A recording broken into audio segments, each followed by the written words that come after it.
கடந்த 5 ஆண்டுகளில் ஒன்றிய அரசு மாநில பேரிடர் நிவாரணத்தின் கீழ் தமிழ்நாட்டிற்கு 6013 கோடி ரூபாயை மட்டுமே ஒதுக்கியது. ஆனால் தமிழ்நாடு அரசு 15,173 கோடி ரூபாய் நிதி ஒதுக்கியுள்ளது. இது குறிப்பிடத்தக்கது. இவ்வகையில் பேரிடர் மேலாண்மை பணிகளுக்கென தமிழ்நாடு அரசு கூடுதலாக 9,160 கோடி ரூபாய் நிதியை செலவிட்டுள்ளது. வணிகர் நலன். இந்த அரசு உறுதியளித்தபடி பெட்ரோல் விலை லிட்டருக்கு 3 ரூபாய் குறையும் வகையில் பெட்ரோல் மீதான வரி 2021 ஆண்டு முதல் குறைக்கப்பட்டது.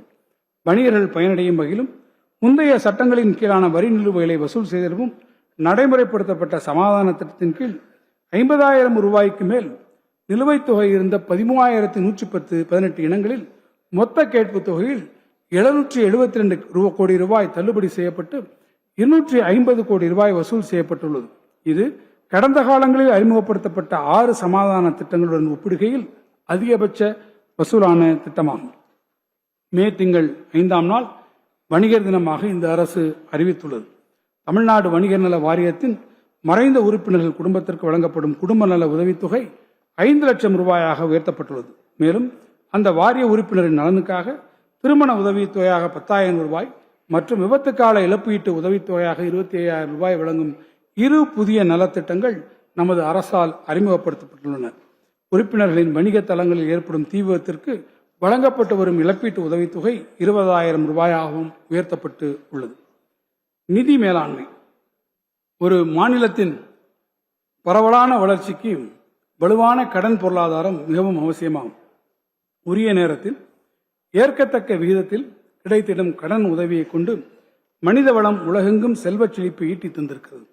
தமிழ்நாட்டின் கடன் பொருளாதாரமானது மாநில அரசின் வரவு செலவு திட்ட அளவை போல் ஏறத்தாழ 3 மடங்கு பெரியது என்பதிலிருந்து அதன் அளவு மற்றும் முக்கியத்துவத்தை நாம் அறியலாம். வளர்ச்சிக்கான ஒரு காரணியாக கடன் வசதி செயல்படுவதை உணர்ந்து வரும் நிதியாண்டில் முன்னுரிமை துறை கடன்களுக்காக 11 லட்சம் கோடி ரூபாய் கடன் வழங்க இலக்கு நிர்ணயிக்கப்பட்டுள்ளது. இந்த உயரிய இலக்கினை உறுதியாக எய்திட உரிய நடவடிக்கைகள் எடுக்கப்படும். வெளிப்படைத்தன்மை மற்றும் செயல்திறனில் உறுதி கொண்டுள்ள இந்த அரசு மின்னணு கொள்முதல் இணையதளம், இணையவழி மின்னணு வங்கி உத்தரவாத முறை மற்றும் மின்னணு ஒப்பந்ததாரர் பதிவு உள்ளிட்ட டிஜிட்டல் சீர்திருத்தங்களை நடைமுறைப்படுத்தியுள்ளது. 1/4/2023 முதல் கட்டாயமாக்கப்பட்டுள்ள மின்னணு கொள்முதல் இணையதளத்தின் வாயிலாக இதுவரை 4.13 லட்சம் கொள்முதல் ஒப்பந்த புள்ளிகள் கோரப்பட்டுள்ளன. இத்தகைய முன்முயற்சிகள் பொது ஒப்பந்த புள்ளிகளில் பொறுப்புடைமையை மேம்படுத்துவதோடு ஒப்பந்தங்களை இறுதி செய்வதில் ஏற்படக்கூடிய காலதாமதத்தை குறைத்தும் அவற்றுக்கான நடைமுறைகளை எளிமையாக்கியும் பணிகள் நடைபெறுவதை எளிதாக்கியுள்ளன. திறன்மிகு ரொக்கம் மற்றும் கடன் மேலாண்மையில் தான் பொறுப்பான நிதி மேலாண்மை தொடங்குகிறது என்ற உறுதியான கொள்கையின் அடிப்படையில் இந்த அரசு செயல்பட்டு வருகிறது.